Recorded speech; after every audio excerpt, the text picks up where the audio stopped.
మనుబోలు మండలం అక్కంపేట గ్రామం 36 కుటుంబాలు చేరాయి మా తెలుగుదేశం నాయకుడు అమీర్ బాషా గారి ఆధ్వర్యంలో.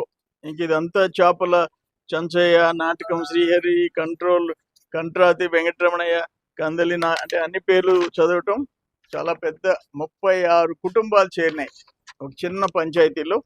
ఇది వాళ్ళందరికీ నేను స్వాగతం చెప్తున్నాను. పాత కొత్త తేడా లేకుండా అందరినీ కలుపుకోవాల్సిన అవసరం ఉంది. మొదటి నుంచి కూడా ఆయన వైసీపీ కాబట్టి ఆ పేదోళ్ళ నోళ్ళు కొట్టండి, ఆయన వేరే పార్టీ కాబట్టి వాళ్ళని కేసులు పెట్టండి అనే అలవాటు మాకు లేదు.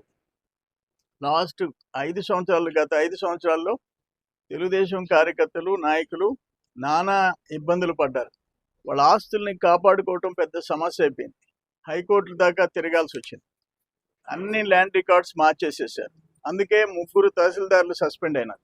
ఇప్పుడు నేనేమంటాను, మేము వచ్చాము, ఎవరి పొలమన్నా రికార్డు మార్చి, 1 సెంటు రికార్డు మార్చి చేసామా? మీరు టోటల్గా ఏదైతే భూములలో అన్యాక్రాంతం చేసి తహసీల్దార్ల దగ్గర సంతకాలు పెట్టించి చేశారో అవన్నీ తిరిగి చక్కబెట్టేదే పెద్ద సమస్య అయిపోతుంది. ల్యాండ్ యాక్ట్ గవర్నమెంట్ రాగానే రద్దు చేశారు, లేకపోతే ఇంకా ఘోరంగా ఉండేది. ఆ ప్రీ హోల్డ్ అని చెప్పేసేసి పేదోళ్ళ భూములన్నీ రికార్డ్స్ మార్చారు. గవర్నమెంట్ ల్యాండ్స్ అన్ని ఇన్కమ్ ట్యాక్స్ కట్టే కుటుంబాలకి అంటగట్టారు. అందుకనే 3 తహసీల్దార్లు సస్పెండ్ అయినారు. నువ్వు ఎమ్మెల్యేగా, మంత్రిగా, మీ నాయకుడు జగన్మోహన్ రెడ్డి ముఖ్యమంత్రిగా 3 తహసీల్దార్లు సస్పెండ్ అయినారు. ఒక డిప్యూటీ తహసీల్దార్ సస్పెండ్ అయినాడు.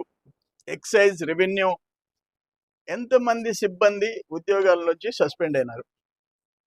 మా వల్ల ఒక్కరు, మా లైఫ్లో మా వల్ల ఒక్కరు నష్టపడిన సంఘటనే ఉండదు, ఇక ఉండబోదు.